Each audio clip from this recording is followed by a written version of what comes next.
अब ये जो पार्वती है ये एक तरह की श्रद्धा है, और श्रद्धा जहाँ पैदा हो जाती है वहाँ जिस घर में श्रद्धा होगी, एरी मैया काऊ की छत पे बाजरा के और गेहूं के दाने कोई आदमी रोज डारे तो पंछी बुलाने पड़ेंगे का? नौ तो देनो पड़े हो नहीं ना। जहाँ दानो डरेगो तो पंछी अपने आप आएंगे। ऐसे ही जिस घर में श्रद्धा होगी वहाँ संत महात्मा रिद्धि सिद्धि संपत्ति बुद्धि ये सब अपने आप चली आएंगे। और श्रद्धा जैसे जैसे बढ़ेगी, पार्वती क्या है? श्रद्धा। जैसे जैसे ये बढ़ रही हैं वैसे ही उस हिमाचल के यहाँ अरे साहब सब सुख तिम सुख संपत्ति बिन ही बुलाए, धर्मशील पहि जाए शोभाए। जब ते उमा शैल गृह जाई,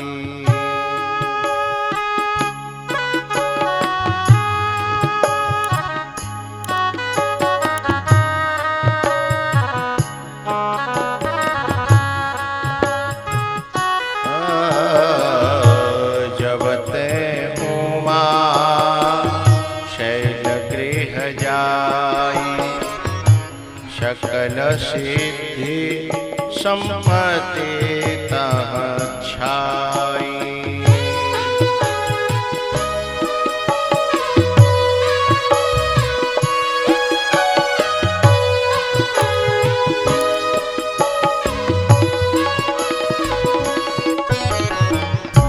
जह तह मोनि न सुआश्रम की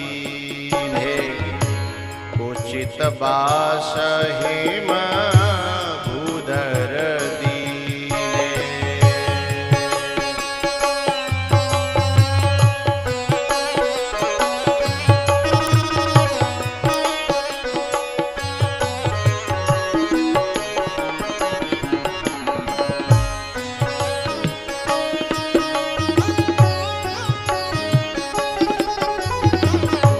नारद समाचार सब पाए,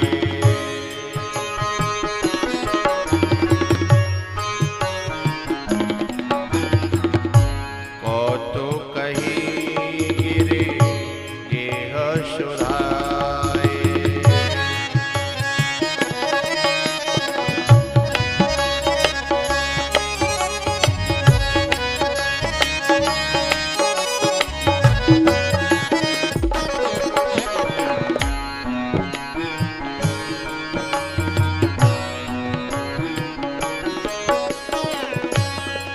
पर्वत ने अपनी बेटी को बुला करके नारद जी को प्रणाम कराया। नारद जी क्यों आए? क्योंकि जहाँ श्रद्धा जन्म लेगी वहाँ संत अपने आप आएंगे।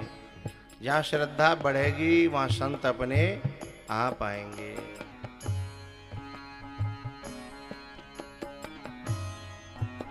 अपनी बेटी को कहा कि बेटा माथा चरणों में झुकाओ, नारद जी महाराज आए हैं। उसके बाद नारद जी से उन्होंने अपने बच्ची की हस्तरेखाएं दिखाई। उन्होंने कहा कि आपकी बच्ची तो पूरे जगत की माता है, ये कोई साधारण बच्ची नहीं है। लेकिन इसके जीवन में एक छोटा सा परेशानी है। बोले क्या? बोले इसको जो पति मिलेगा ना वो थोड़ा सा गड़बड़ है। बोले क्या? जोगी मिलेगा, महात्मा। और बोले कैसा होगा? बोले जटिल। अब जटिल के दो अर्थ हैं। जटिल माने जटाओं वाला, और जटिल माने होता है बड़ा कठिन, जो समझ में न आए हैं। जोगी जटिल अकाम मन। बोले उसका मन कैसा होगा? निष्काम। नगन अमंगल वेश। बोले नंगा धड़ंगा रहेगा और उसका वेश जो है अमंगल होगा, खतरनाक होगा, भयंकर होगा। अब ऐसे पति की कल्पना करके मन में भयंकर डर लगे हो कि खुशी होगी? डर लगेगा। अब पार्वती जी की जो मैया थी वो घबराई गई, बोले जी का भयो? तो कह रहे मेरी कन्या बहुत अच्छे भाग्य वाली है, जा भाग को मैं क्या करूंगी? हैं जाके ले छोरे ही सुंदर नहीं है, फिर का को भागे? सुंदर होना अलग बात है और महान होना अलग बात है ना? नारद जी ने कहा इसका पति जो है बहुत महान होगा। बोले महाराज ऐसा कोई उपाय बताओ कि जाको जो है भाग थोड़ा अच्छा है जाए। तब नारद जी कहते हैं एक ही उपाय है। सारे देवताओं में एक भोले बाबा ऐसे हैं जो भाग्य की रेखाओं को मिटा सकते हैं, पलट सकते हैं? जो तप करई कुमारी तुम्हारी,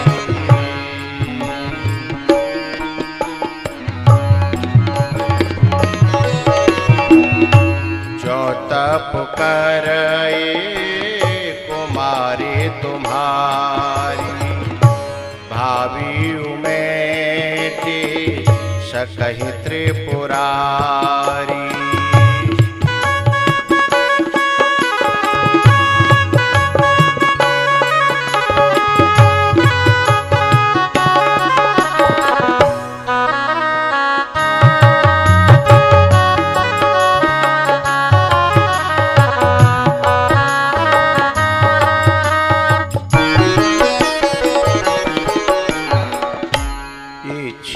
फल बिनु शिवय वराधे, लहियन कोटि जोग जप साधे।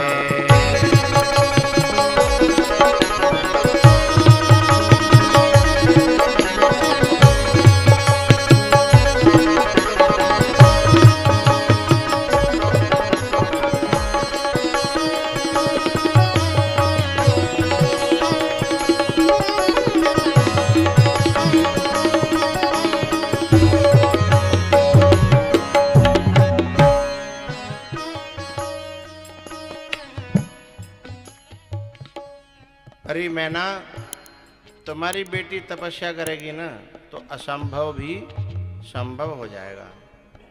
और मैं नहीं कह रहा, ये सब दुनिया प्रमाण है।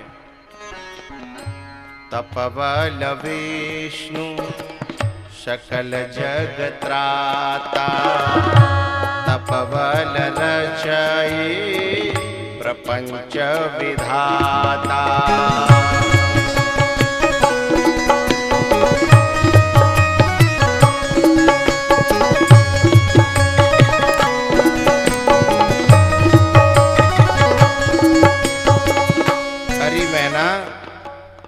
शेषनाग के फन पे जो धरती टिकी है ना, उनमें उतना बल कहाँ से आया? बोले तपस्या से। शंकर भगवान एक डमरू बजा दें तो पूरी धरती प्रलय हो जाए, कहाँ से आया ये बल? तप से। रावण सरी के लोग भी जिनके मारे धरती डोलती है, ये कहाँ से आया बल? तप से। तप बल शंभो करहि संहारा।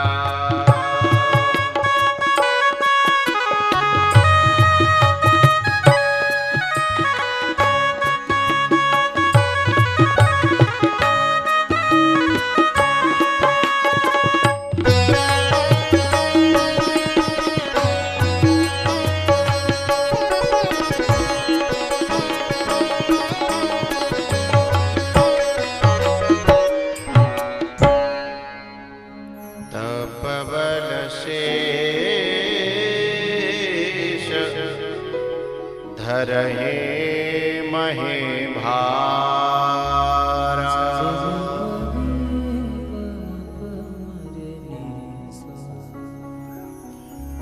पार्वती जी ने उसी समय निर्णय कर लिया कि मुझे भजन करना है, तपस्या करनी है और भोले बाबा को पाना ही है। अब तपस्या में लग गई। लेकिन तपस्या करना कोई बहुत सरल काम नहीं है। तपस्या करने के लिए भी न जाने कितनी परीक्षाओं से गुजरना पड़ता है, हैं? कुछ लोग कहते हैं ना कि ले बाबा जी तो हाल है जाओ, हैं? कोई राजा बन के दिखावे। हम तो कहते हैं कि राजा तो एक बार के लिए व्यक्ति बन भी सकता है। सच्चे अर्थों में तो बाबा जी बनना बहुत ज्यादा कठिन है, बहुत मुश्किल है। बड़ी बड़ी परीक्षाओं से गुजरना पड़ता है। पार्वती जी जो है तपस्या करती हैं, परीक्षा लेने के लिए अनेकों प्रकार के प्रलोभन आते हैं।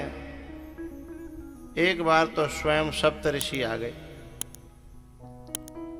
और उन्होंने पूछ दिया, कहो क्या कर रही हो? बोले मैं आपको बताऊंगी तो आपको हंसी आएगी, इसीलिए मुझसे मत पूछो। बोले नहीं नहीं बताओ तो सही। बोले भोले बाबा को पाने के लिए तपस्या कर रही हूं। बोले भोले बाबा को पाने के लिए? बोले वो नंगा दड़ंगा? बोले उसे तो कोई तपस्या से क्या फ्री में मिले तो भी नहीं लेगा। बोले कोई की बात अलग है, मेरी बात अलग है। बड़ा भटकाने की कोशिश करी। एक जना संत बोले बाबा थे कि जाको दिमाग खराब है, काऊ के चक्कर में पड़ गई। तो एक संत ने कही तुम्हारे गुरु कौन है? बोले मेरे गुरु नारद जी हैं। बोले अच्छा तभी ऐसी बुद्धि है गई है, चुकबा बेचारे को खुद को घर ना बसो तो ये तेरो का घर बसावे को है, इसलिए इसकी बुद्धि खराब कर दी। नारद जैसे तो गुरु जैसा ही गुरु है, जैसी बाकी शिष्या है। तब पार्वती जी ने कहा कि मेरे बारे में तुम्हें जो कहना है कह सकते हो, लेकिन मेरे गुरु जी के बारे में कुछ मत बोलो, ये मुझे अच्छा नहीं लगेगा। उन सप्तऋषियों ने कहा कि तुझे पता है वो मिल जाएंगे? बोले वो 10-20 साल में नहीं मिलेंगे। तो बोले कितने में मिलेंगे? 100 साल में तो मिलेंगे। बोले नहीं। बोले 200 साल में? बोले नहीं। 500 साल में? बोले नहीं। बोले 1000 साल में? बोले नहीं। तो भी पार्वती जी ने कहा 1000 नहीं, हजारों साल लग जाएं, भले ही वो न मिले, लेकिन अब मैंने ठाना है तो ठान लिया।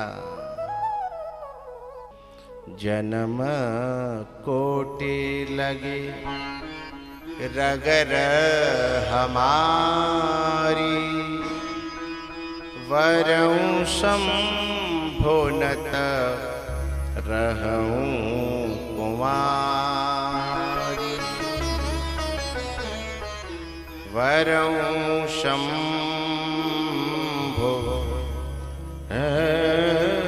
नत रहूं कुमारी। सगम पद पद पने पद गम रे सरे सनी रे, वरऊं संभोनत मबद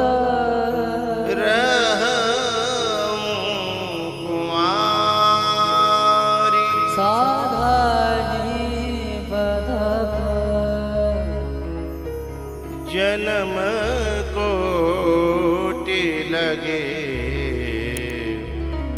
रगर हमारी। हो तेरे सिवा दिल में समाए न कोई, लगन का ये दीपक बुझाए न को। क्यों भैया एक बात बताओ, पार्वती जी ने इन संतों की बात क्यों नहीं मानी?